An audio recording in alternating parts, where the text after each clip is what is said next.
दुबईमध्ये तर आम्ही ऐकलंय की AI सिटीज आहे, पूर्ण शहर हे कृत्रिम बुद्धिमत्तेच्या नावाने पूर्ण शहर ते लोकांनी बसवलेलं आहे.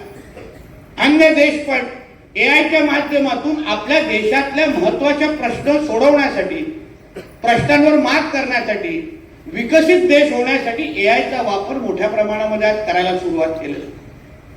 बघा टायमिंग आमची केवढी चांगली आहे. बघा आज मुंबईमध्ये होणारा वेव्हचा कार्यक्रम, जो आमच्या देशाचे पंतप्रधान आदरणीय मोदीजी फक्त त्या कार्यक्रमासाठी आज मुंबईमध्ये आहेत. कदाचित त्यांचा कार्यक्रम लाईव्ह टीव्हीवर सुरू असेल.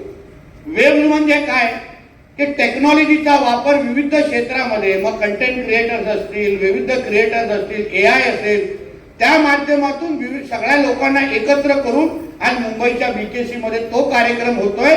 आणि महाराष्ट्रातला असा एक जिल्हा आहे सिंधुदुर्ग म्हणून, तो AIच्या निमित्ताने पहिलं पाऊल टाकतोय. हे आपल्यासाठी अभिमानाची गोष्ट आहे, अभिमानाची गोष्ट.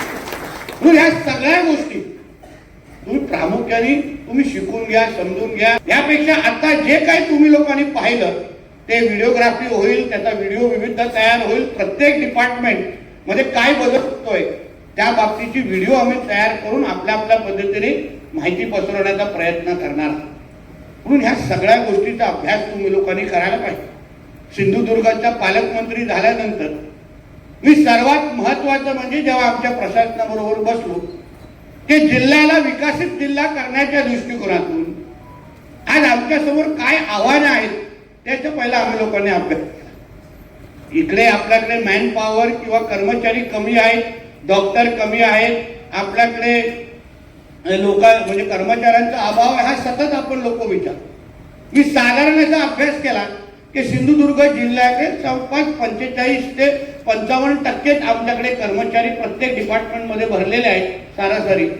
आणि आम्हाला डिपार्टमेंटकडून अगर 100% अगर प्रोडक्टिव्हिटी 100% अगर आपल्याला रिझल्ट लागेल तर आपल्याला कुठला तरी मार्ग शोधून आपल्याला त्याच्यातून ती गॅप भरायला लागते. नेमकं तेव्हाच मार्वलची एंट्री झाली. आणि मग त्यांच्याकडून माहिती घेतल्यानंतर, थोडा अभ्यास केल्यानंतर मला एक कळलं की हा जो काही गॅप आहे तो आज कर्मचारी नसल्यामुळे आपण भरू आज आपल्या जिल्ह्यामध्ये थोडा कमी पडतोय, तो आपण AIच्या माध्यमातून सोप्या पद्धतीने भरू शकतो.